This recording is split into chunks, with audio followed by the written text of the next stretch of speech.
Thank you again for coming. Tonight I'm going to talk about Armenians around the world, particularly some communities. I call this talk Dispersion and Resurgence, Armenians in the Diaspora. Armenians are a people who love to talk about themselves. Now, that doesn't make us very different from other nationalities, but somehow Armenians seem to take a special pride and require a special amount of attention and look everywhere for confirmation about how unique, how particular, and really how extraordinary we really are. There's a story of two Armenians meeting on the streets in Paris, and one of them asks the other, "Do you know who Napoleon's grandfather was?" The other looks surprised and says, "You don't say, you know." So as an Armenian, now I have also participated and partaken of this particular form of narcissism. And yet, as an historian, I'm trying to learn why Armenians have these feelings and ideas about themselves, and how it is that they conceive of themselves as a chosen people, much as the Jews do. So, who are the Armenians? Now, maybe, in part, it's because we're not really sure who we are. We really don't know where we came from and what our culture is. In my experience, Armenians possess a profound unease about their future as Armenians. My folks always worried about their children being and staying Armenian, having doubts about the possibility or the security about Armenia's future. And why wouldn't a people like Armenians worry? The long past of Armenians provides, of course, a difficult history, mixed lessons of a people under constant threat from larger neighbors, yet able somehow for millennia, thousands of years, to survive between and within rival imperial powers. Armenians, I would say, are a people burdened by history.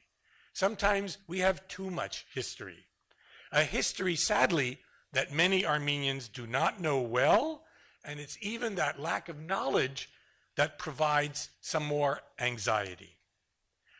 Armenians outside the state of Armenia have very vague ideas often. I'm thinking more of America than the community here in Istanbul. Have very vague ideas about the story of the Armenians as a people, who effectively were removed from most of their homeland, a people who seem to have been of no interest to the larger powers within which they live, particularly the founders of the Turkish Republic and the successor states of the Ottoman Empire. Armenians can be said to be a people whose history and suffering have been denied, avoided, erased from the collective memory of much of the world. Or, as Milan Kundera, a very fine Czech writer, puts it, a small nation can disappear and knows it. And yet, Armenians work hard at trying to announce and remind people who they are. Armenians refuse to accept their own fate, refuse to disappear.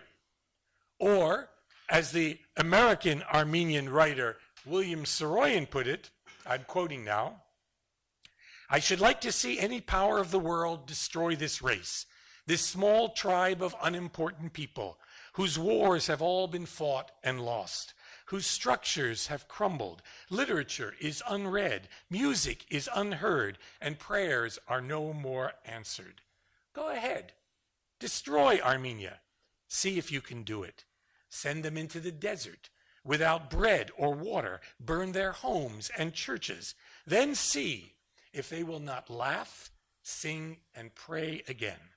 For when two of them meet anywhere in the world, see if they will not create a new Armenia. Now, I should report that the situation, at least in my lifetime, has actually improved in the United States and in many other communities around the world. In other words, today, more Armenians know something about their past than they did when I was growing up. Armenian schools and churches and public organizations and the very existence of the independent Republic of Armenia, we must say a troubled state, still, those things have helped to bring Armenia and Armenians to the world's attention. Well, maybe the writing of Armenian history is still in an infant stage. Soviet and post-Soviet historians in the Republic work under the burden of an unscientific tradition, Soviet Marxism, and now ethnic nationalism. And one must say that in the West, there are too few historians working seriously on the history of the Armenians, or even on the troubled topic of 1915. Well, we can understand that. History is often conceived as the history of a people who have a state, who have a government. And Armenians, for centuries, from roughly 1375 till 1918, had no state. So the tragedies of the 20th century then also have been denied by great powers, most notably the Turkish Republic, but also by the United States, Israel, and other powers. Sometimes Armenians have suffered from too narrow a conception of who they are. Sometimes they think they need an uncritical, positive view of themselves as victims, as an endangered nationality. So popular writers and activist journalists, both in the diaspora and Armenia, have handed down to us an uncritical, heroic historical tradition, lots of heroes, lots of villains, and have left out many of the aspects of Armenian history which might be more difficult to accept.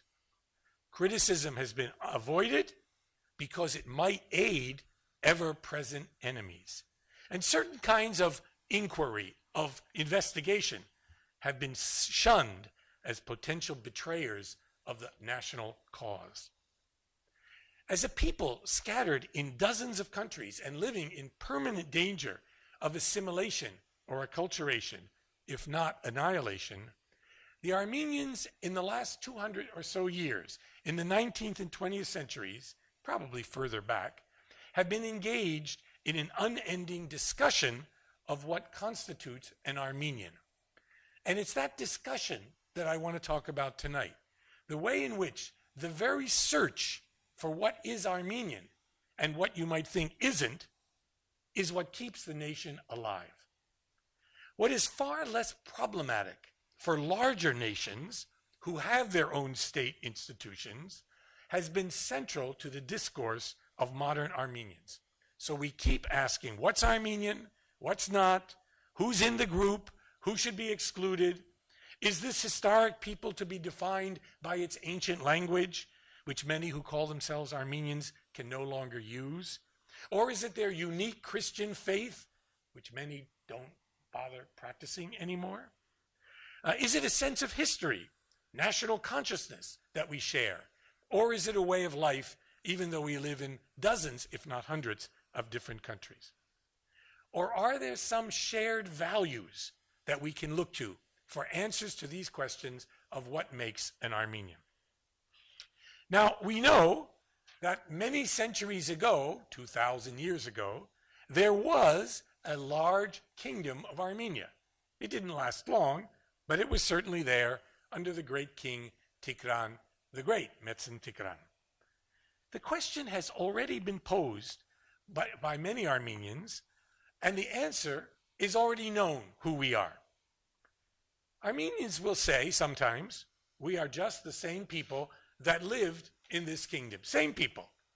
And we migrated into this area, historic Armenia, in the 6th century BC, and we've existed in one form or another for 2,600 years. Not only there, but around the globe. So there's always been a people called Hai, whose most enduring feature seems to be a spirit of countless, that in spite of countless adversities and difficulties, they manage the singular feat of surviving with their language, church, and sense of nation intact. Now, this survival of somebody, somewhere, a people called Hai, Armenian, is undeniable. But sometimes that concentration on this singularity and homogeneity of Armenians has led to unfortunate intellectual practices. Both historians and laymen have held that the Armenians all through this long history, more than 2,000 years, have been guided by a single motivation, that of self-determination or freedom, or after 314, preservation of their particular brand of Christianity. And all heroes and villains in the story of Armenian history have been defined by whether they stood for this freedom and self-determination of Armenians or did not.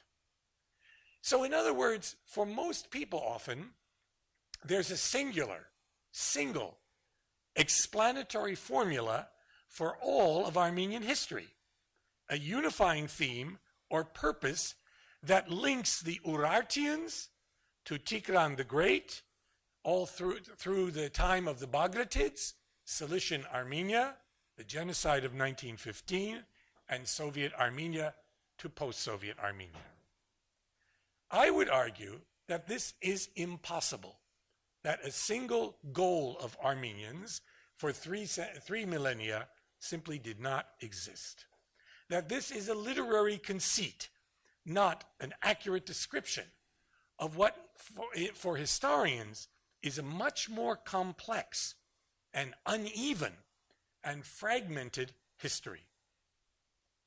This idea, shared by many Western and post-Soviet historians alike, that there was this single purpose in Armenian history, survival, freedom, keeping the faith, independence, is closely tied to another unquestioned, unexamined assumption, that all through Armenian history there has been an Armenian spirit, an immutable essence that has always characterized the Armenians.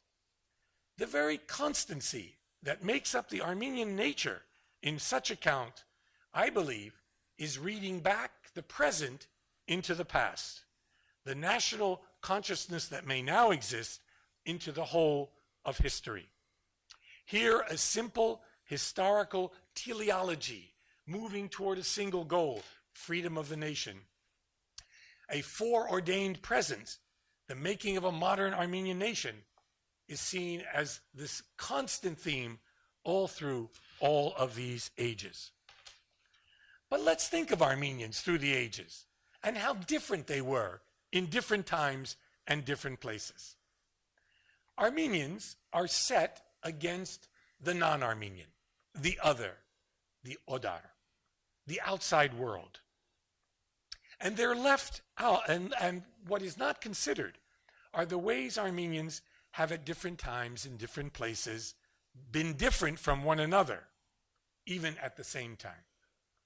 In other words, Armenian history, and I found this to be a problem when I first went to the University of Michigan and had to teach the whole history of Armenians, and found that it was very difficult to fit all those pieces into a single story, into a single narrative.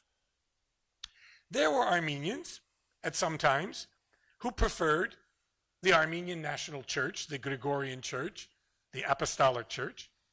There were Westerners, Armenians, who favored the Greek or Latin Church. There were Armenians who earlier had sided with the Iranian great kings or Rome against their local Armenian dynast, Prince Nakharar. And so the history I was reading showed not a single people with a clear, unified national sense, the way sometimes these nationalist histories are written, but rather a far more complicated intricate, multifaceted society with conflicting loyalties, some to one great noble clan, some to another, some favoring Artsurunis, others Bagratids, some favoring Iran or Byzantium, Russia or Persia. Without much distortion, modern readers of the medieval histories of Armenia easily depict the defenders of the Christian faith as the national heroes, while those Armenians who sided with Iranians, and some sided with Iranians in 451, are seen as traitors. So that's the way it's read. Now, those early medieval histories can lead themselves to such reinterpretations, but think about it. The people who wrote those histories of Vartan's defeat, actually, at the hands of the Persians, were clerics who were clients of certain noble houses. So the very writing that represented those who defended the church, or the just claims of particular nobles or patriots. Now, I don't mean to go so far as to defend that person back then, the enemy of Vartan, who has my last name, Vasak Suni, the villain in Yehishe's account of the Armeno-Iranian wars of the 5th century. I'm not saying he should be considered a national hero, the same as Vartan, who was defending the Armenian church against the Sasanian king, Yazgert. Nevertheless, if you go back to that time, Vasak's actions had not yet come to have the same value that it would carry once the church was inextricably linked with the Armenian people.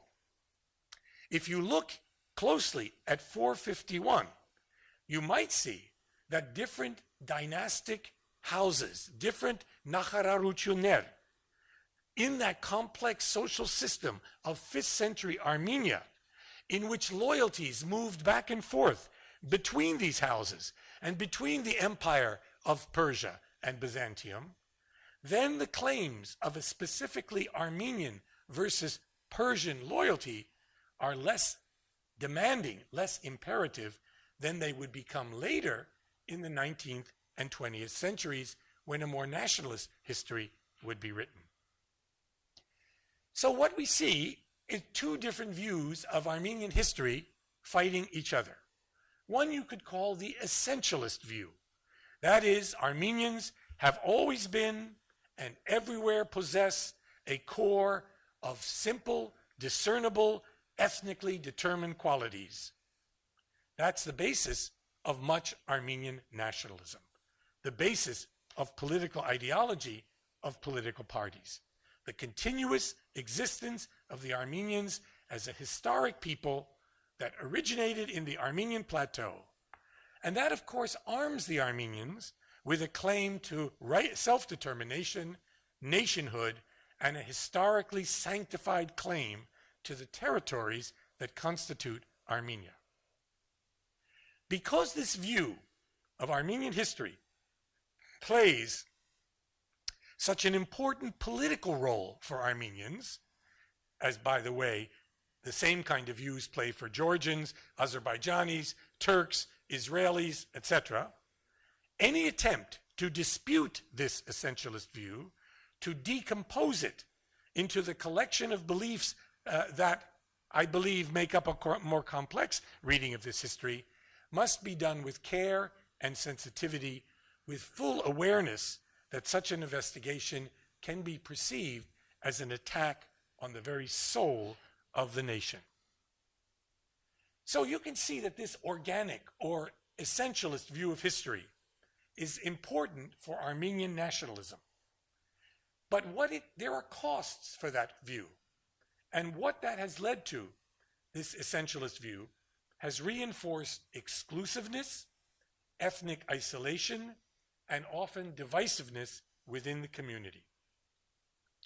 So what I'm going to propose tonight is, and I've been proposing in a way in this series of lectures, is what I would call a more open understanding of nation or nationality, one determined equally by historical experiences and traditions, certainly, note the word traditions, and by what I would refer to as a subjective will to be a member of the nation.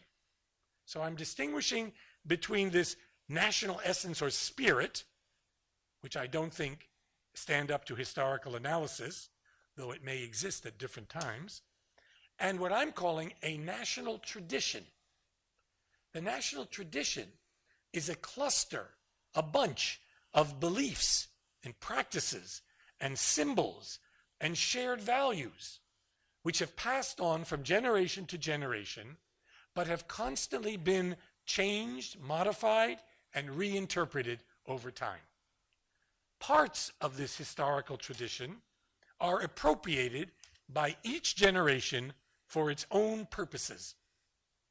And so for Armenians, it's these traditions which are powerful and make up the nation. They are, of course, the product of the people themselves and of Armenian authors, like this group of historians. This is Movses Khorenatsi, Mikhail Chamchan, the 18th century writer of Armenian history, Hagop Manandyan, Adons, great Soviet historians, Nina Garsoyan of Columbia University, my own teacher, and still currently working, Richard Hovhannisyan. The subjective will of the nation, the historical tradition, this goes way back, and you can find its roots in the Patmahar, the father of Armenian history, Movses Khorenatsi, and you can see it continued, discussed, debated, disputed in all the following years and generations of historians. So very often it's elites and teachers and journalists and activists and political leaders who carry this tradition from one generation to the other. Now it should be said that these traditions do not necessarily reflect historical reality, what actually happened. They're always a selection, a choice that makes up what you could call the preferred view, the view of history I want to have. And it's passed down without much reflection often, and is part the conscious creation of innovators who select, embellish, and ritualize parts of the preferred past. So many of these traditions are what are now called by scholars invented traditions. They gain influence, they gain lasting power when they resonate in something in the population. Nationality, nation, is made up of these invented traditions. It is an imagined community, a community that we believe and imagine we belong to. It is never simply an imaginary community. All communities are imagined, and by being imagined, by telling stories about them, by actively engaging in them, they become real communities. Communities for which people are willing to sacrifice, pay, sometimes kill for, sometimes die for. In the Armenian case, history has been a broken trail. Many of the real stories and traditions have been lost, others have been recreated and replaced. No nations, even like those like England, whose tradition seems to have survived over long periods of time, and whose archaic traditions and institutions appear still vital, have in fact preserved their history without loss, recreation, invention, and imagination. After all, memory is fallible. Sometimes I can't remember what I ate for breakfast. Even when you have states, archives, official historians who are helping to preserve the written record. Armenians are an extreme case of a people that has lost touch with previous phases of their civilization as their states fell apart, and as populations migrated or were moved forcibly. So how was this tradition maintained? How was it that something has lasted as long as Armenians have been around and have told these stories to each other. Partly, it's because of the literary elite. Partly, originally, it was people like Movses Khorenatsi or Yerishe or Argatengolos.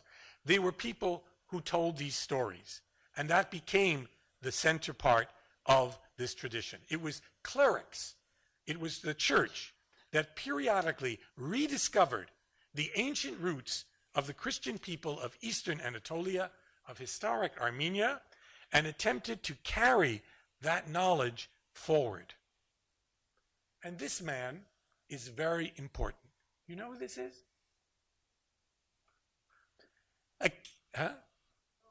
Okay, very important in our history.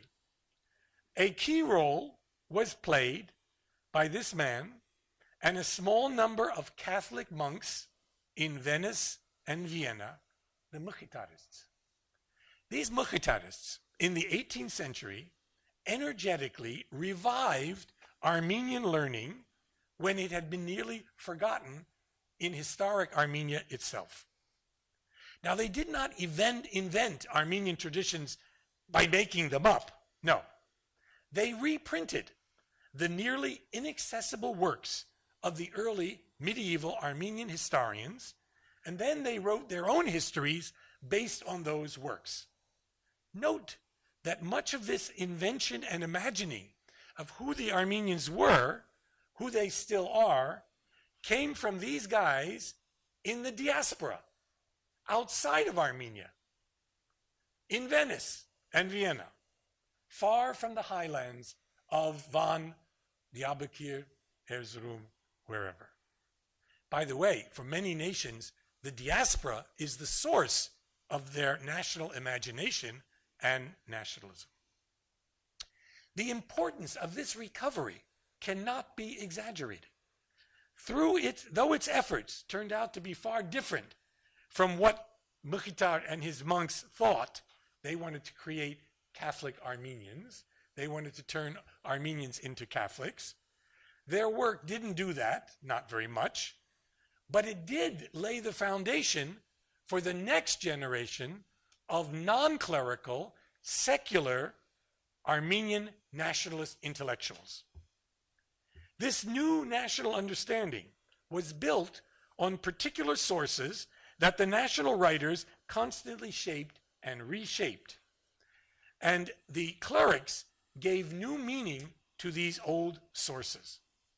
Now, one scholar, Robert Thomson, a British scholar, has said that there are three major texts in Armenian history, ancient. We're talking about books written in the 8th century, 9th century, imagine this, 1,000 years ago, which are still important. So one is the history of Agathangelos, which describes how Armenians were converted to Christianity.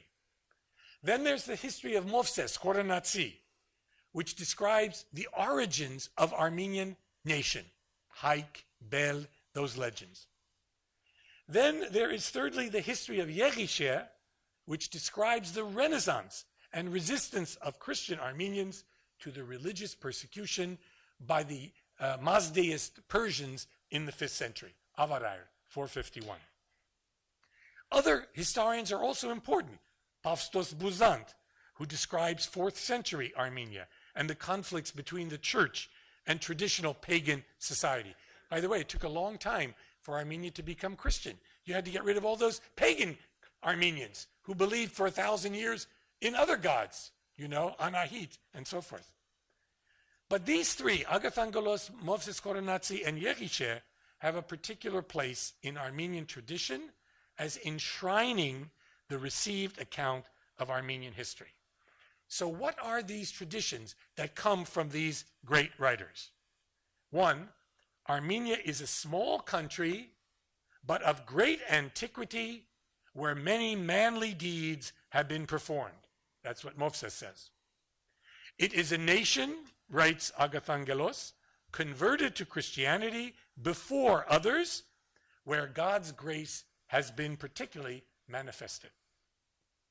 And Armenians thirdly, are people steadfast, determined in their faith of Christianity, true to their ancestral traditions, and ready to die for them, ready for martyrdom should larger and stronger empires attempt to suppress Armenian liberties. That comes from the work of Yeriche and the Battle of Avaraya, the martyrdom of Saint Vartan.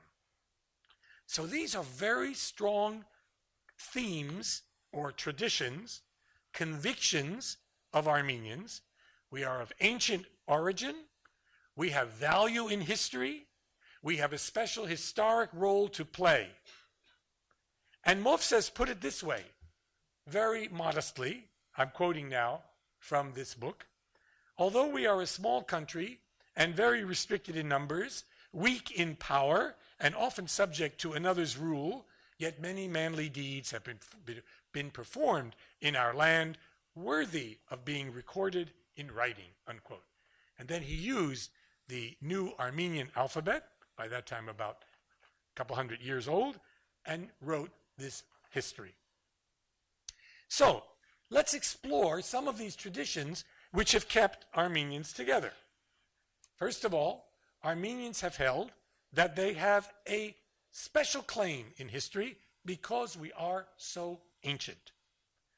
We argue that our origins go back to Haik, son of Torkum, great-grandson of Japheth, son of Noah himself.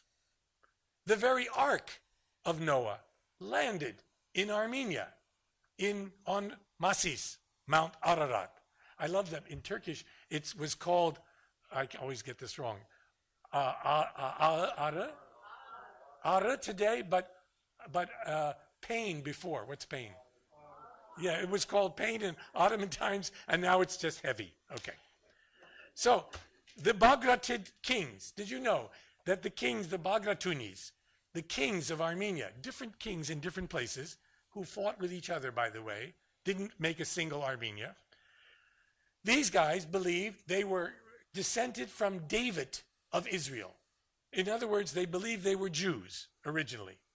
Therefore, linking their history to God's chosen people in the Old Testament.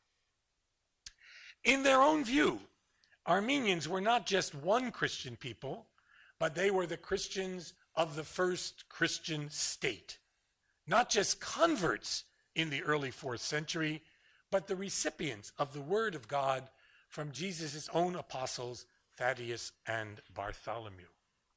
Now, there's no question that Armenia is ancient.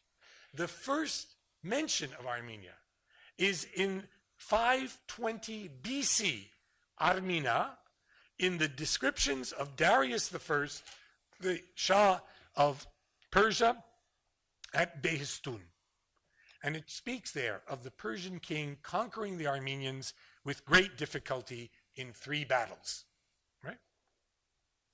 As I said before in another lecture, Armenians even take pride in our military losses. We feature in the histories of the ancient Greeks, in Herodotus, Strabo, Xenophon, and we link our history back, Soviet Armenians did this, to Urartu, which was not Armenian, but may have had roots from which Armenians came. What links the pagan Armenians of the Iranian frontier to the urban dwellers of Yerevan today, or the farmers of Fresno, California, is not genetics or biology. There's no Armenian race, but simply the idea that they are the same people, a sense of solidarity and communality that is the basis of any nation. So being a member of a nation is a subjective, mental, and emotional feeling that you have. We did pretty well in the reign of Tigran the Great, and he is the great king who formed the empire and became part of the themes of Armenian greatness and claims by Armenians to a large part of what is now Eastern Turkey. And note that in Yerevan and in the West, jewelry is made, or keychains, that celebrate this ancient monarch. We also celebrate in our tradition the conversion of the Armenians by Grigor Lusavoric. If I'm not mistaken, this particular picture, or one just like it, actually is in Transylvania, in Romania today, where there are 4 towns, I visited them, where Armenians settled, where there are still libraries, archives, and churches. They celebrate the Mass there, reading Armenian in Hungarian script. They don't know Armenian, they can't speak Armenian, they're Catholics, but they still read the words in Armenian script. A tradition that continues despite all these different centuries. At the easternmost outpost of Christianity, Armenia took a special role. We were the people that preserved the faith. But interestingly enough, Armenians took a universalist religion, Christianity, which allows anyone to join it, right, unlike Judaism, and turned it into a particularist religion. We celebrate Armenian Christianity, generally not Christianity as a whole. Only during the Crusades, during the Cilician period, did Armenians join in a wider movement of pan-Christian defense. The Armenian Church and the Armenian Patriarchate in Constantinople would fight seriously and try to repress and suppress Catholic Armenians and Protestant Armenians and say they're not Armenians. Hai Chen, you know? Okay. And of course, we all celebrate the great defeat by the Persians in 451. And as I mentioned before, we are probably celebrating this defeat longer than any people in history. So, the other great important thing about this long period of Armenian history is that the church was the essence, or the organization, the structure that kept Armenians together. These writers in monasteries. Think about how many monasteries there were, and the ruins of which now are in eastern Turkey, right? We know about Yedi Kilise, you know, and other places like that. Hundreds of churches and monasteries where these men, they were always men, sometimes women, would sit and write and keep these histories alive, as well as paint and illustrate these beautiful, beautiful manuscripts. Now, most Armenians, for most of this history, were poor peasants who couldn't read, but they could discern, they could learn about these traditions in church and through oral traditions. My own grandmother, who was an uneducated woman from Tigranager, Diyarbakir, would tell me as a boy legends, stories about Armenians. She would always say, first of all, there are no bad Armenians. There are no dishonest Armenians. And she said to me, do you know, you have to learn Armenian because that's the language that's spoken in heaven. And it's the language that was spoken by the whole world before the Tower of Babel and the confusion of tongues. I thought, then I better learn Armenian. Somehow, as you go to heaven, there's an entrance exam you have to pass before you can go into heaven. So those of you who know Armenian are lucky. So years later, I read Movses Khorenatsi, and in that book, which my grandmother had never read, was the same story about Armenian language. Somehow these traditions, you see, are passed on, and this is what makes you Armenian, and this is what makes you part of this tradition. In the 19th century, these fellows came along. Can you name who these are? Anybody know who these guys are? So we have Khachatur Abovyan, who wrote the first novel in Eastern Armenian, Verk Hayastani, Wounds of Armenia. Mikhail Nalbandian, who was a great revolutionary who was imprisoned by the Tsarist regime. Of course, Rafi, the great novelist. Arpiaryan, Krikor Zoryan, Krikor Zorab, and now I'm forgetting who this, Siamanto, yes, Siamanto. Aha, a student of literature, yes. So this is part of the exam for this day. What these fellows did was they took these Armenian traditions, religious traditions, and they created a new sense of who Armenians were. Not just a religious community anymore, not just an ethnic religious community, but a nation. And a nation is a community of people who believe not only that they share culture, traditions, history, experience, and fate, but that they have the right to rule themselves. They should have some rights, protection. They should have maybe a state of their own, or in the case of most Armenians, autonomy, some independence within the Ottoman Empire, within the Russian Empire, and they should have a right to education in their own language, etc. These fellows very much fought against, in the 19th century, the religious Armenians. The Patriarch of Constantinople, the Catholicos of Echmiadzin, did not particularly like these fellows because they were making their own claim to be the leaders of this new Armenian modern nation. Again, Armenians are divided among themselves, had different visions of what they are, who they are, and where they were going. But that's also the rich dialogue and discussion of who Armenians are, what we should be doing. That's what makes the nation as well. Okay. Now, I have spent a lot of time talking about this idea of tradition, the making of a nation. The problem for tonight's lecture is, how was this nation made that not only includes people in historic Armenia, most of which is gone, except for a small part that was in the Russian and Soviet Empire, but how did millions of people, more people outside of Armenia are Armenian, think of themselves as Armenian, than in Armenia? How is a diaspora nation made? And how do they maintain themselves? So first, the word diaspora. We have our own word in Armenian, spurk or spurkahayutyun, Armenian diaspora. The word diaspora comes from originally a Greek word, sperain, which means to disperse or distribute. And also from a Hebrew word, the Hebrew word galut, which Armenians use as galut, right? These two words. We can think of diaspora in two ways.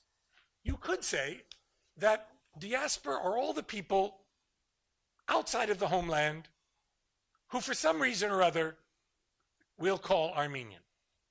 They may think they're Armenian, they may not think they're Armenian, they're part of the diaspora. I have a different view. My view is diaspora should not only include migrants who want to live in another country and become something else, or only exiles or refugees, but diaspora should refer in a narrower sense to those people who live outside of the homeland, outside of the Vatan or the Haydanik, who think of themselves and maintain some connection, real, political, economic, or even mental or emotional, with the homeland. So for me, diaspora, those Armenians, I would include many in this room, you've come to this lecture after all, who are still interested and have some feeling for this Armenia. It could be the Armenia that exists in the Caucasus now. It could be an idea of Armenia. It could even be the lost Armenia of Eastern Anatolia, of historic Western Armenia. But some sense of connection. Now, the diaspora of Armenia was formed a long time ago because Armenia was conquered and reconquered and people went away. Like all of those Armenians who went to Moldova and Romania and Hungary, who are there today, who are no longer members of this church, our church, but members of the Catholic Church. But they think of themselves as Armenia. And you know what they claim in Hungary? They say, we are from Ani. Are they really from Ani? Who cares? They think, and they want to be from Ani, they're from Ani, right? By the way, those old Armenians in Hungary today have their own church, a Catholic church.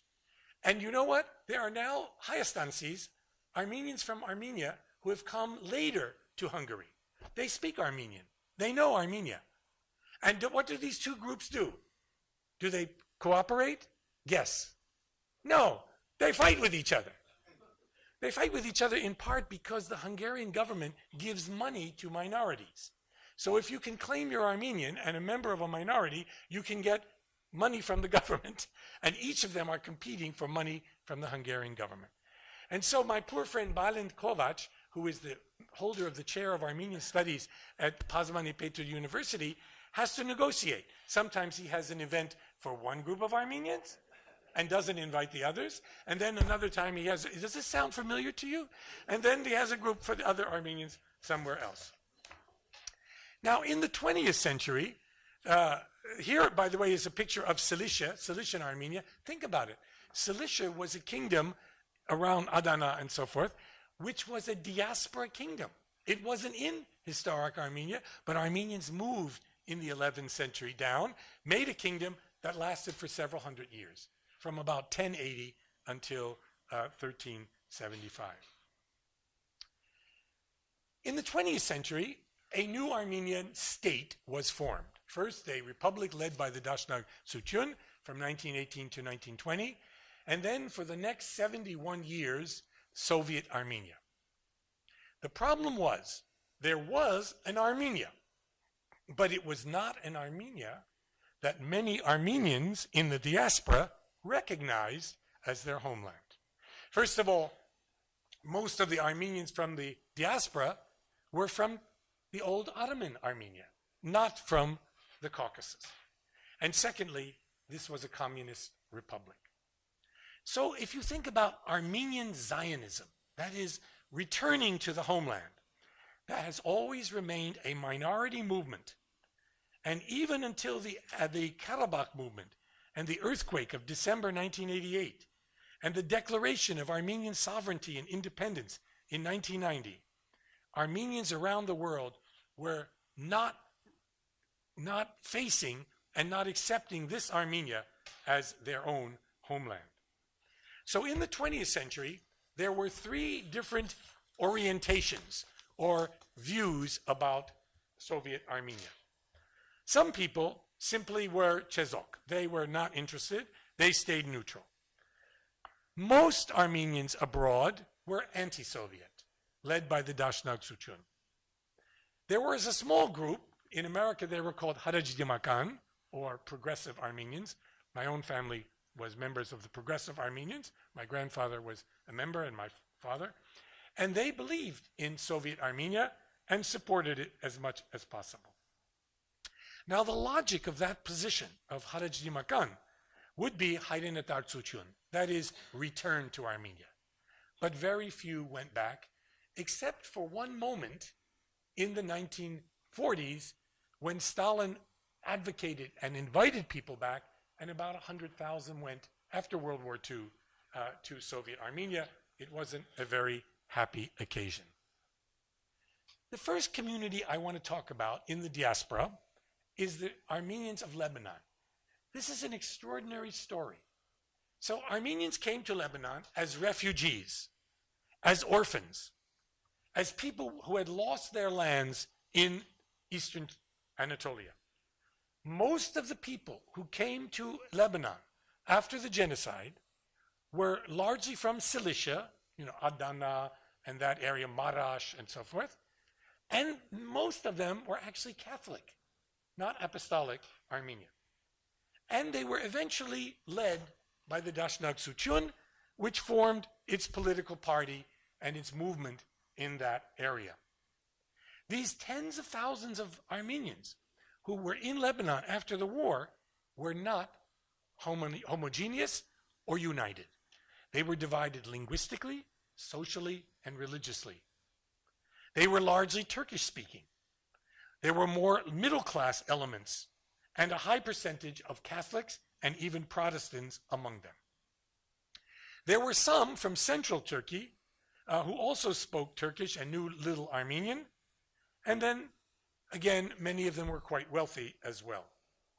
Survivors of the genocide who had more money, who could get on a train or could get someone to help them, survived better than poorer Armenians who couldn't make the journey. And remember, Lebanon was not that far from Cilicia as it was from Erzurum or Diyarbakir or Van. So here was this group of people, rich, poor, city, mountaineers, Cilician, Catholic, Central Turkish, apostolic, divided by religion and language, incredibly fragmented. In fact, in those days, and maybe still today in some communities, people did not think of themselves just as Armenian. They thought of them as particular people from a certain place. They would ask the question, "Vordegatzies?" You know, what place are you from? And what religion are you?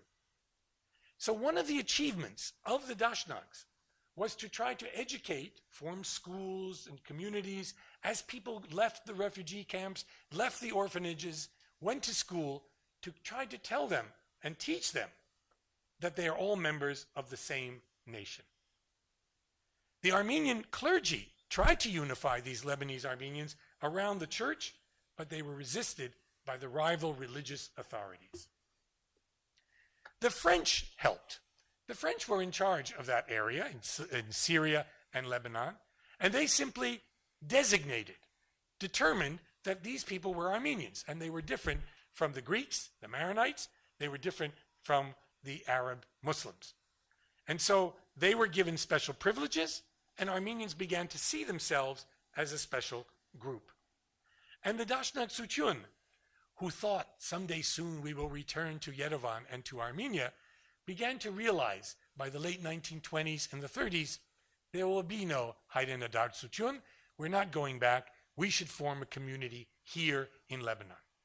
Nicole well, now I can't remember his name. There's a very fine dissertation, unfortunately unpublished, on the Lebanese Armenians by Shalgaldian, who's now, I believe, in Yerevan. And so eventually, Armenians made a presence in Lebanon, built schools, churches, were elected as members of parliament. At times they killed each other. They participated in the civil war, with Armenians killing other Armenians, including a very good friend of mine who happened to be in the wrong place at the wrong time. Eventually there was a kind of community, and the very church, the Catholicos state of Antilias, was eventually dominated also by the Dashnag party and separated somewhat from Echmeadzim. Here's a group of Kharpet Armenians having a picnic in Lebanon. Already you see they're doing better by 1923. And then we move to Soviet Armenia. And Soviet Armenia was, of course, the only part of the old Armenia, which was now a republic, but within the Soviet Union, the only Armenian state of any kind that existed after 1920. And these are Hayrenadarts. These are people who came back in the 1940s when Stalin, in fact, advocated their return. But it was a harsh history that people in Soviet Armenia, and I discussed this last week, experienced under the tyranny of Stalin. Armenians, probably not by their own will, built what you see here, the largest statue to Stalin anywhere in the world. But later, in 1953, when Stalin died, that's another story I'll tell you in a minute. Stalin died. They simply erected Mother Armenia, Maya Haydanik, or Maya Hayastan, in the same place. They also, but we had a bigger statue. Miaser. No, I'm kidding. Everyone had statues of Stalin everywhere, that's true. And eventually they would even get rid of statues of Lenin as well. Now, the diaspora had mixed feelings about Armenia. Most people were not happy about Soviet Armenia, except these Harajdimakans who supported them. And the divisions within the Armenian communities over Soviet Armenia led to tragedies in the diaspora. And the most notable was this event in 1933. Stalin was at this time in 1933 carrying out the 5-year plan and the forced collectivization with money dying of the peasantry of the Soviet Union. And this bishop, Ronald Suny, began a campaign in Armenia in favor of Soviet Armenia and against Dashnag influence in the church. On July 2nd, 1933, Bishop Suny refused to speak at an Armenian Day celebration at the Chicago World's Fair until the tricolor flag of the independent republic was removed and the Soviet flag put up. And later he wrote to the Armenian communist newspaper Banvor, Worker, that he considered the tricolor, I quote, a manifestation of revolt and disdain against the state organization of present-day Armenia. A month later, Archbishop Suny was attacked and beaten by a group of young Armenians. Soon after, the church split between that group that recognized Etchmiadzin, which was in Soviet Armenia, and those who refused to recognize Etchmiadzin, largely under the influence of the Dashnag Sutyun. On Christmas Day, 1933, while Archbishop Suny was celebrating Mass in the Surp Chach Church in New York, he was attacked by 9 assassins and murdered, knifed to death in the church. The Dashnag Sutyun denied any connection with the affair, but 9 members of the party were arrested and convicted of the murder. As a result of this tragic event, again, Armenians against Armenians, the church split, and it's still in schism today in America and after 1956 around the world. And whole families divided over this issue. In most major American cities to the present time, the Armenians still attend rival churches allied either to the Ramgavar party or the Dashnag party, to Etchmiadzin or to its rival in Antilias, Lebanon. The high point of support for Soviet Armenia among the diaspora, particularly in America, came in World War II with the Soviet victory over Nazi Germany. And at the end of that war, Stalin issued a call to bring back lands that had belonged to the Tsarist Empire in historic Armenia and later in Georgia into the Soviet Union. Turkey had not been involved in World War II. Indeed, the Turkish government during World War II had been very sympathetic to the Nazis, though they never joined the Nazi side or the Allies until the very end of the war, when they sided with the Allies. And Stalin said, since they stayed out of the war, they have to pay a price, and this is the price: they have to have parts of Armenia. Well, this effort to bring Kars and Ardahan and so forth into Soviet Armenia and parts of Georgia back into Georgia was a complete failure. In fact, what it did was convince the Turkish government to join the American-backed anti-Soviet alliance, NATO. And it became a member of NATO, which it is to the present day. So this moment of Soviet allegiance soon disappeared. The Cold War began, and for the rest of the time of Soviet Armenia, except for the last 10 years perhaps, there was much antagonism in the diaspora toward Soviet Armenia.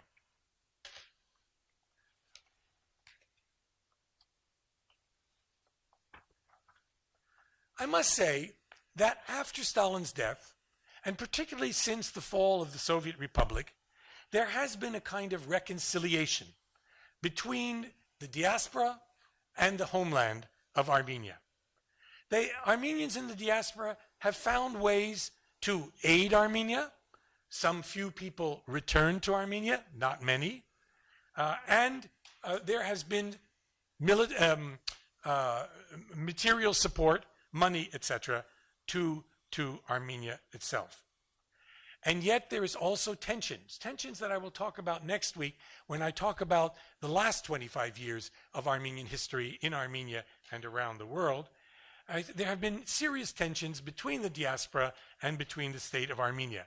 The diaspora thought it should have more influence in Armenia. Armenians, Hayastansis themselves resisted that kind of interference in their own country. In a real sense, the Armenian diaspora has been caught between two desires. It wants to remain part of the nation, broadly defined, but it also wants, in some ways, to maintain its own separate existence. It doesn't want to merge completely by immigrating to the homeland. Very few Armenians have gone back to Hayastan. And that return, of course, was not physically real, and yet it was spiritually real. That is, most Armenians now in the diaspora do recognize Armenia, the Republic of Armenia, as the national homeland. It took the fall of the Soviets, in fact, to do that. Armenians, of course, around the world, here in Turkey, in America, in Hungary, remain divided one from the other, but they have found, in some ways, ways to revive their traditions, to remember what they have lost, to keep up the stories, legends, understandings of who's Armenia and who's not, and they have found one unifying new tradition in the last 50 years that has in fact unified different parts of the Armenian community together. And that is the remembrance and recognition of the genocide of 1915. Armenians of all faiths and all parties and all communities come together at least that one time of the year in the commemoration of that event. Armenians always call for unity, but we seldom find it. In fact, I want to argue today that in some ways it's precisely in the disunity, in our diversity as a nation, in the contentions and quarrels that we have, that we may find new vigor and direction. If we go back to where we began these lectures, and if the nation is an imagined political community, then the very richness and diversity and variety of those imaginaries only empowers the nation, only makes us stronger. Now, nationalists may disagree with this. They look for what I think would be an illusory, fake unity and conformity to this idea, tun haiches. But it seems to me that the efforts to inform that community might kill the very thing, the nation, that we want to nourish and to continue. Thank you.